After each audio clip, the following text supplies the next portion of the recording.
Hey everyone, this is part 2 of the 4-part series about how to compile the I-129F packet.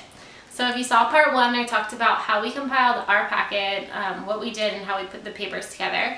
And then this part I'm going to be talking about how we divided the binder itself. So as I mentioned, I divided it into 3 sections: the I-129F part, the proof that we met in the past 2 years, and then the proof of relationship. And so in this part, I'm going to be talking about the I-129F section specifically and what forms and papers we put in there. So again, this is our binder that we put together. Do you have to do a binder? Probably not, but I just did it so that way it was nice and organized when the officer got it. So when I opened the binder, basically how I set it up was on the left-hand side in the pocket is where I put the I-145 form. So many letters and numbers, I gotta get it right. Okay, so that was the form that went on this side, and that's the form you fill out so that they send you the text message or the email saying that they got your application. And then I also put the check for payment in the pocket. I figured those were probably the most important for them and then the most important for me, so I wanted to make sure that those stood out here. So then on this side, and again, I just do want to mention we didn't hire a lawyer, so all of this that we did is from our own research, and again, we compiled it just based off of the research we did and how we thought everything should go. So we did not get legal advice on this, but we did get our visa approved. So hopefully you'll get yours approved too. So on this side, in part of our research, we had found some forms online that other people had used and things like that. So we actually used one of the templates we found, and basically the first page just says, "Dear Sir, Madam," enclosed is the form I-29F, petition for the K1 visa, and then basically a table of contents of everything that this binder included. So that was kind of the cover and first form that we did here.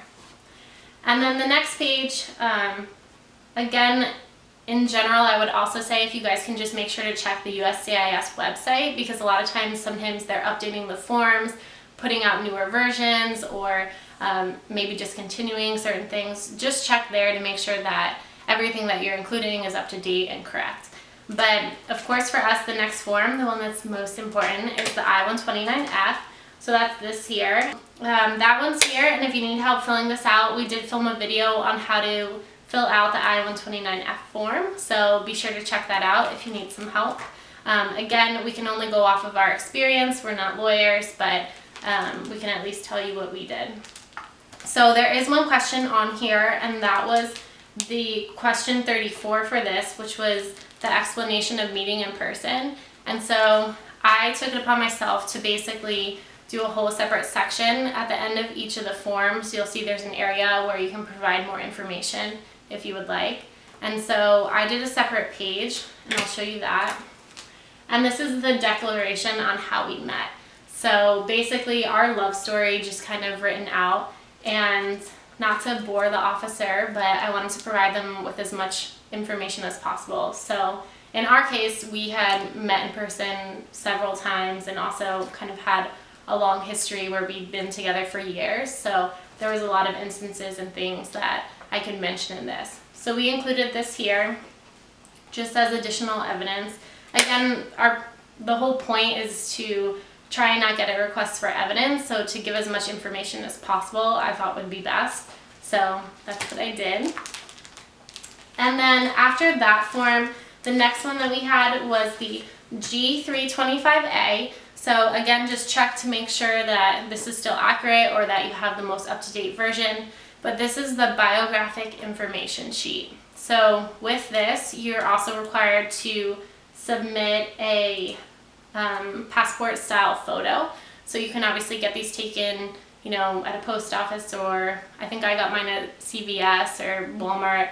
Any small, like, I think it's 2x2 photo that you can have taken. Basically, we took 2 copies and then we paper clipped them to this form, and then I put it inside the sleeve. So that's this form here. And the other thing I want to mention that's really important is when filling out all of these documents, you do need to sign them, and I'm not sure if it's true or not, but I do think it's important. They say that you need to have an original signature. So not like a scanned copy or something's faxed. I know that can be difficult sometimes if you guys are living in the same country or, you know, you're not in the same place. But I do think it makes a difference, and it would be a silly reason not to get your visa approved just because you don't have a, you know, valid signature.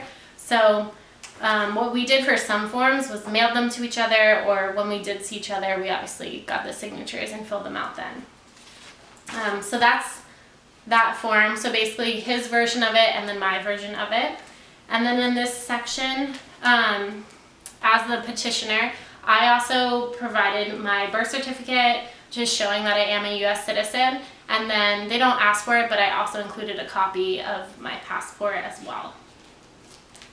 And then the last part of this section was I included the letter certifying the intent to marry. So basically, we again found a template online, but basically this was just a short form. Show you. And basically we just wrote like a one line, like, I do hereby state that I'm legally able and willing to marry and intend to do so within 90 days of my fiance's arrival into the U.S. on the K1 visa. So I did one version of this letter and he did one version of this letter. Again, we both signed it and then included that, just saying that we were excited to be married once he got here. So that's the full first section of the I-129F part that I included, and stick around for parts 3 and 4, where I'll talk about what I included for the proof that we met in the past 2 years and the proof of relationship. And of course, check out part 1 if you haven't already.